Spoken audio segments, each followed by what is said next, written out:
Welcome to another edition of Coffee with the Candidates. I have Brian Bertsch with me here today.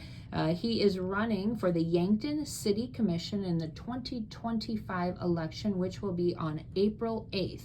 We are toward the end of the day, on the last day that petitions are able to be turned in at the city, so there might be more candidates, but there really is a nice large pool of people for you to learn about before you go to vote on April 8th. If you're looking for more information on the election, that can be found at Yankton Thrive's website at yanktonsd.com. Brian, thanks for joining us here today. Thanks for having me, Nancy. It's a pleasure to be here and a pleasure to be part of the program and being considered. Well, wonderful. Why don't you go ahead and introduce yourself to the viewing audience? All right. My name is Brian Bertsch. As Nancy mentioned, I'm a candidate for one of the open seats on the City Commission in the city of Yankton. I have been a Yankton native. I'm a graduate of Yankton High School and also from Mount Marty College, now called Mount Marty University. That changed in the interim anyway. I've been married for 47 years to my wife, Linda. We have two adult children, two boys, both living in Madison, Wisconsin. My parents were Elton and Marilyn Bertsch. They were longtime Yankton residents. I have a sister also living here in Yankton. Her name is Sherry Rockney. And I have retired after 40 plus years in sales and marketing. Well, what do you think sets you apart from some of the other candidates?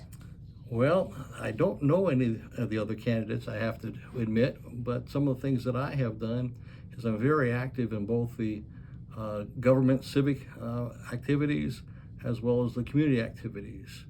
I started out being on an advocate for keeping the Summit Center open.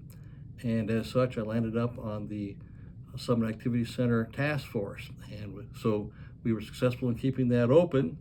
And then that led to being on the City Parks Board, and then onto the City Planning Commission, and now the Comprehensive Planning Commission.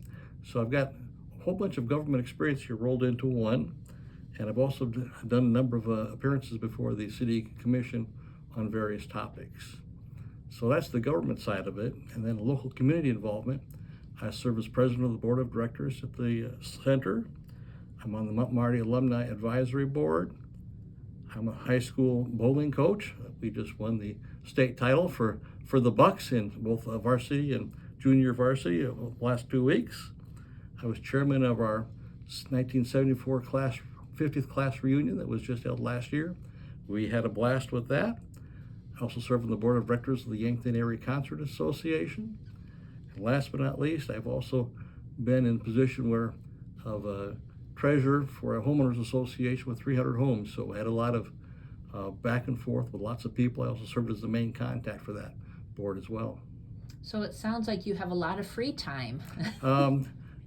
My wife says I don't know how to say no, and that's kind of the way it works. Well, it's clear that since you've been back in Yankton, you have been involved in a lot of activities, because I know you and I have crossed paths at a lot of different events, Yes, and it is nice to see someone so involved in the community. So in your opinion, what is the role of a city commissioner? I narrowed it down to 4 topics. I'm going to refer to my notes a little bit deeper here because there's some things to go with it anyway. First of all, communication is a big thing. The commissioners are elected to be the voice of the people and to listen to the residents about what their areas of concern and their priorities are. So that's one of the major roles anyway. Secondly, oversight is part of the commissioner's role. Oversight of the city manager as she administrates the policies of the city and is responsible for the day-to-day activities. So oversight's important. Goal setting is the third item.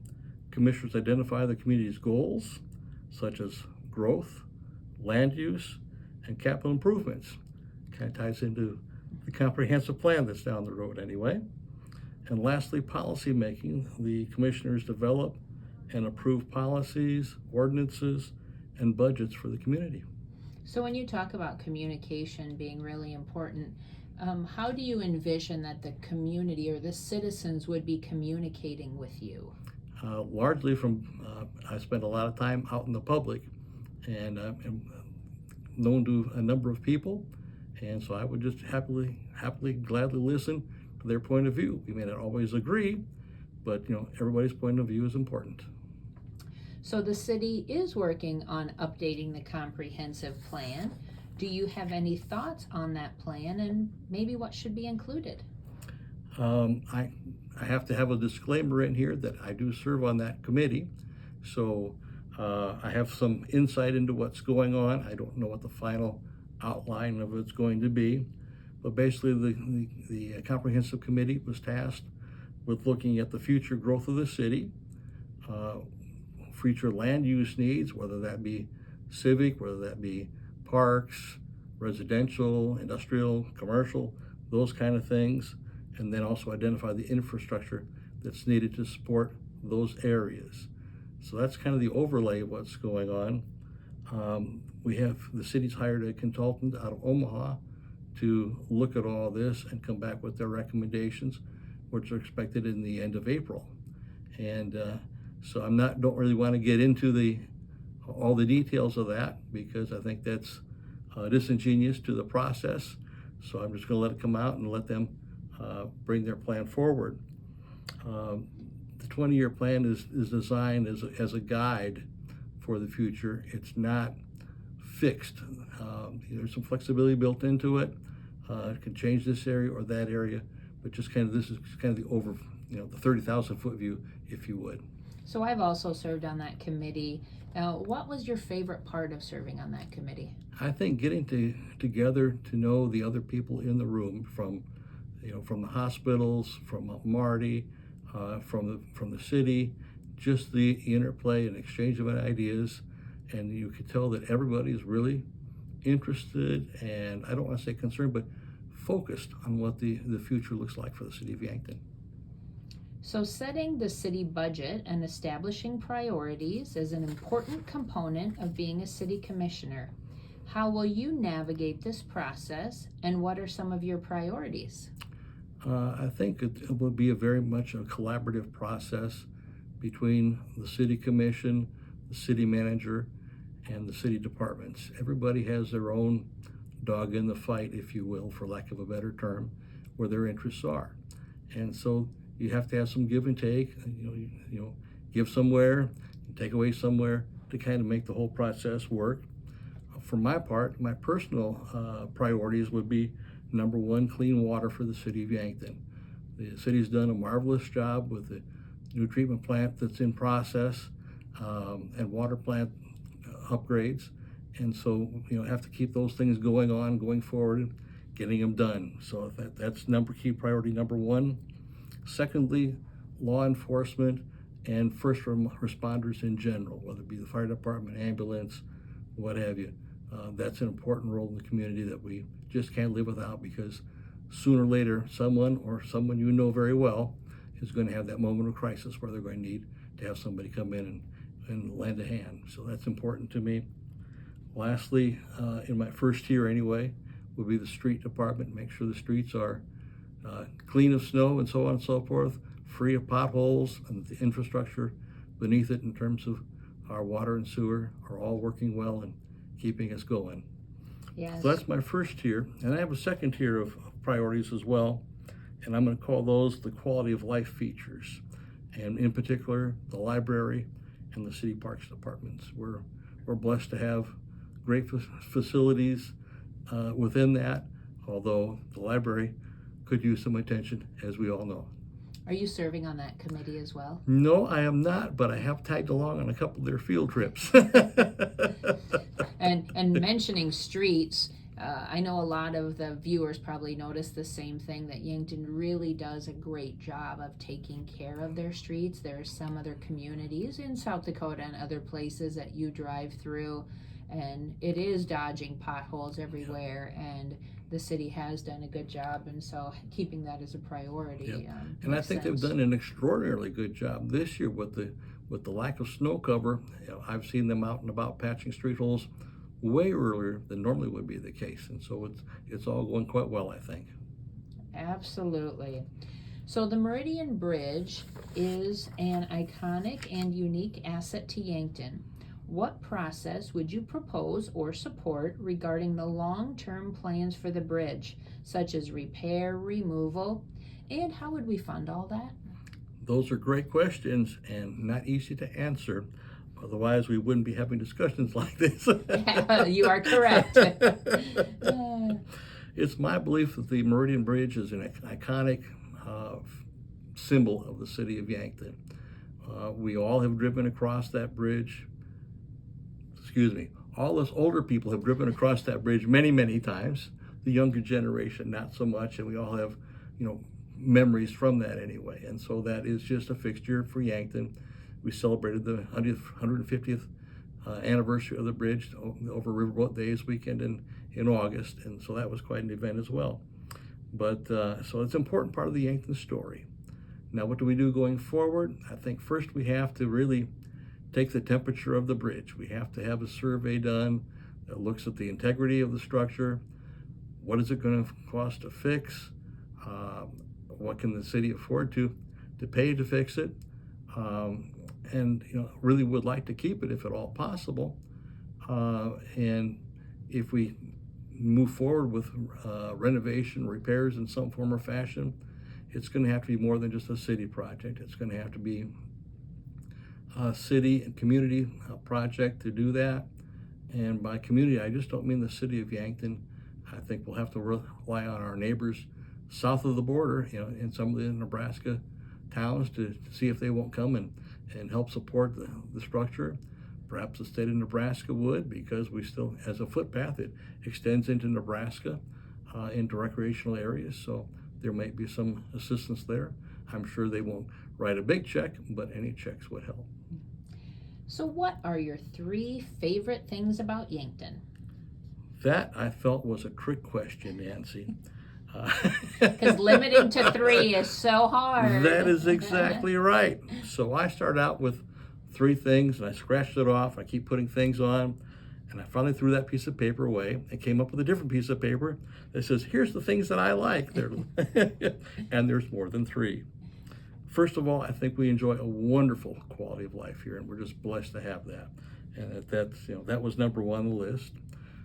The Yankton School District, I think, does a marvelous job, not only educating students, but also all the activities that are out there for them. And I think that's just really, really key. Mount Marty University is a tremendous asset for the community. Again, not just as an educational institution, but also social, where we get to watch sports, we can go to plays, whatever it might be. There's just lots of opportunities to do and learn things on campus.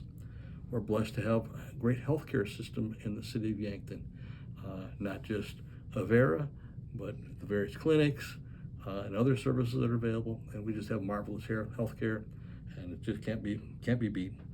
The Meridian Bridge that we just talked about, that's a nice feature downtown.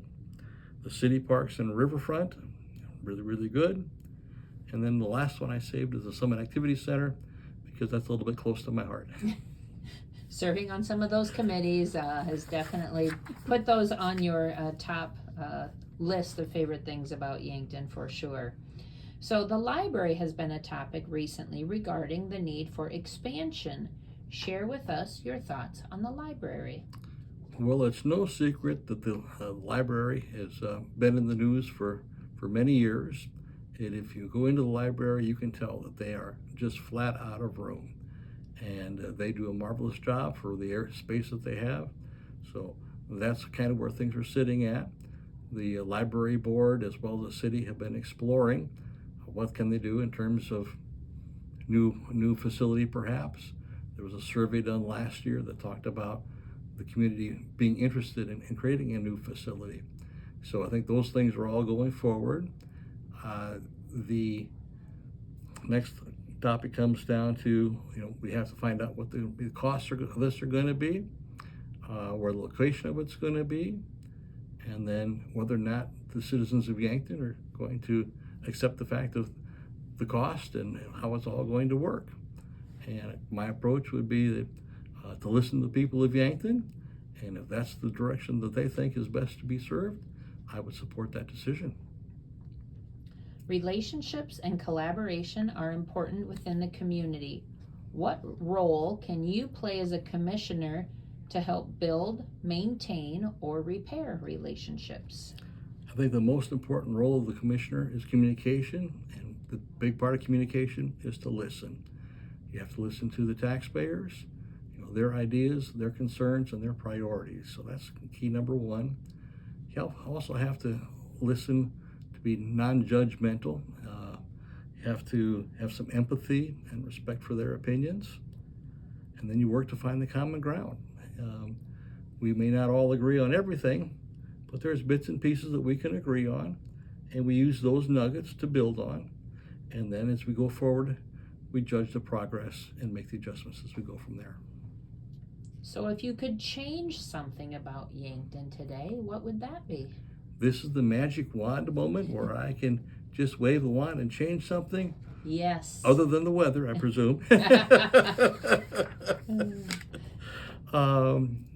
I would like to see the city of Yankton have more choices in terms of in the retail sector, in terms of stores, in terms of restaurants. I think that would bring more people into the city, would create more jobs and more sales tax revenue. So do you have anything that you would like to include in this interview that was not a part of a previously asked question? Yeah, I have a couple things. I want to be your advocate for the City Commission, to be your voice. I'd be honored to have your support and your vote in the upcoming election. And finally, I'd like to thank you, Nancy, and Yankton Thrive for offering me the opportunity to participate today. Well, it is our pleasure to allow you and all of the candidates time, extended time, more so than the forums, to answer questions and try and connect with the constituents, because it's really important for people to get out and vote. As a reminder, that is April 8th. So thank you, Brian, for joining us here today. And you can also vote early, beginning on March 24th. Perfect. Thank you so much.